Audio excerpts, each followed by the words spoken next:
संध्याकाळी तुळशीपुढे दिवे लावण्याचे 5 फायदे. हिंदू धर्माचे सौंदर्य अनेक गोष्टींमध्ये आहे. दररोज पूजा केल्याने मनाला शांती मिळते आणि जीवनात शिस्त येते.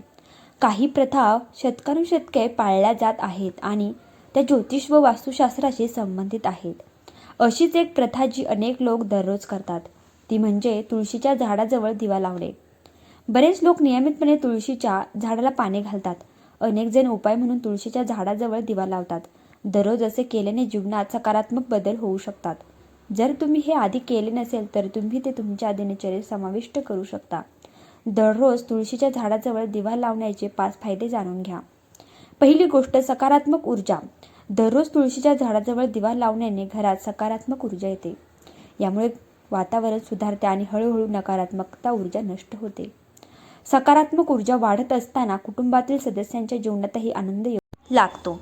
2. भगवान विष्णू आणि लक्ष्मीचे आशीर्वाद प्राप्त होतात. असे मानले जाते की देवी लक्ष्मी तुळशीच्या रोपात वास करते. म्हणूनच तुळशी भगवान विष्णूंना खूप प्रिय आहे. म्हणूनच दररोज तिची पूजा केल्याने भगवान विष्णू आणि देवी लक्ष्मी दोघांचेही आशीर्वाद मिळतात.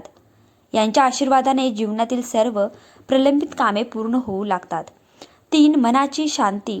दररोज दिवा लावण्याने मनाला प्रचंड शांती मिळते. जर तुम्ही एखाद्या गोष्टीचा अतिविचार करत असाल आणि ताणतणाव घेत असाल तर संध्याकाळी तुळशीच्या झाडाजवळ दिवा लावायला सुरुवात करा.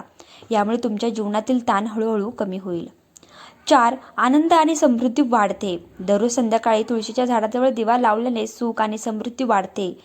घरात सौभाग्य वास करू लागते. एकंदरीत हे तुमच्याच घरात परिवर्तन घडवू शकते आणि आर्थिक अडचणी देखील दूर करू शकते. 5. आत्म्याचे शुद्धीकरण होते. जेव्हा तुम्ही दररोज करायला सुरुवात कराल तेव्हा तुम्हाला केवळ आंतरिक शांतीच मिळणार नाही तर हलकेपणाची भावना देखील मिळेल.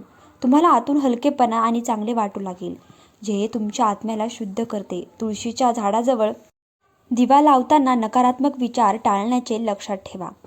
हा माहितीपूर्ण व्हिडिओ तुम्हाला आवडला असेल तर व्हिडिओला लाईक करा, शेअर करा आणि तुम्ही चॅनलला अजूनही सबस्क्राईब केले नसेल तर नक्की एकदा सबस्क्राईब करा. धन्यवाद. श्री स्वामी समर्थ. आणि व्हिडिओ शेवटपर्यंत पाहिल्याबद्दल तुमचे सर्वांचे मनापासून मी आभार मानते.